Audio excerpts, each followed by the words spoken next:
The Duke and Duchess of Cambridge have been accused of benefiting from the blood, tears and sweat of slaves as they arrived in Jamaica to be met by a protest calling for reparations from the monarchy.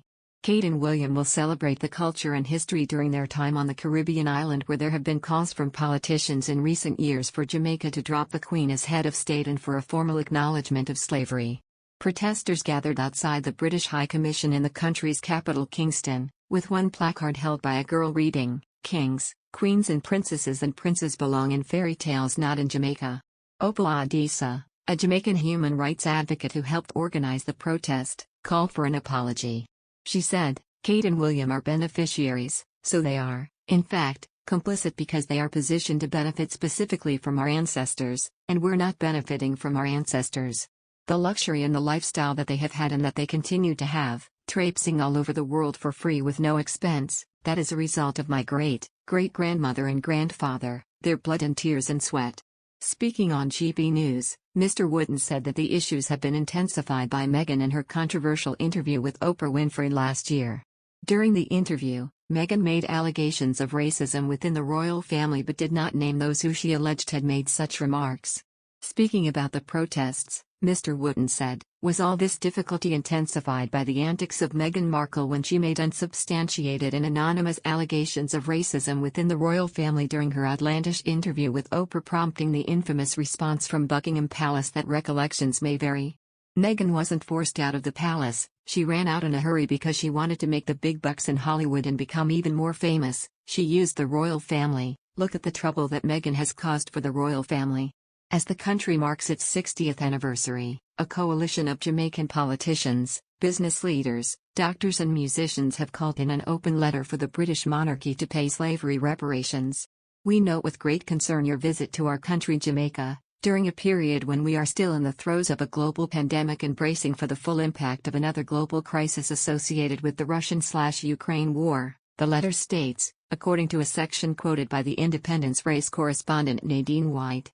"We see no reason to celebrate 70 years of the ascension of your grandmother to the British throne because her leadership, and that of her predecessors, has perpetuated the greatest human rights tragedy in the history of humankind." Speaking about the issue, Mr. Wootton said, "But the reason I am so angry is that they are using this propaganda for Meghan Markle to add to their cause and try and paint a picture of a 95-year-old monarch as some sort of racist. And anyone who knows anything about the Queen knows that couldn't be further from the truth. So I say, shame on Meghan Markle and shame on the propaganda in Jamaica who are using her lies to advance their political cause. I want the people of Jamaica to make that decision based on facts. And the Queen loves the people of Jamaica, and the Queen is not a racist woman, and this implication which Meghan made, that the Queen is, somehow, overseeing a racist royal family has done damage. That's all I am saying. It was always going to do damage. They, Harry and Meghan, knew what they were doing in that Oprah Winfrey interview. They were damaging the monarchy, they were damaging the royal family, and that's why it is so disgraceful. Because all they wanted was big bucks, that's all they wanted, lots of attention. Besides, Prince Harry and Meghan Markle are being accused of shrugging off important lesson from the Queen to go and talk about their royal life with Oprah Winfrey. Royal expert Daniela Elser told how the 95-year-old finds strength in silence, a virtue unknown to the Duke and Duchess of Sussex. Ms. Elser wrote, "And if ever there has been a time in royal history when the 95-year-old has put that philosophy into blistering effect, it has been over the last 365 days and change." Ms. Elser added, Meghan and Harry's self-righteous repeated airing of family dirty laundry has in fact only really dealt them a PR blow. Both Harry and Meghan told Oprah how much they respected Her Majesty, but they both seemed to have missed the crucial lesson she could have taught them about not only the power but the dignity of silence.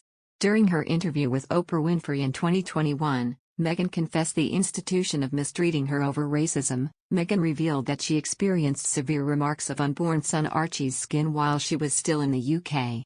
They didn't want him to be a prince, which would be different from protocol, and that he wasn't going to receive security, she told Oprah. What's more, she says, we haven't had him the conversation of, he won't be given security. He's not going to be given a title. And also concerns and conversations about how dark his skin might be when he's born.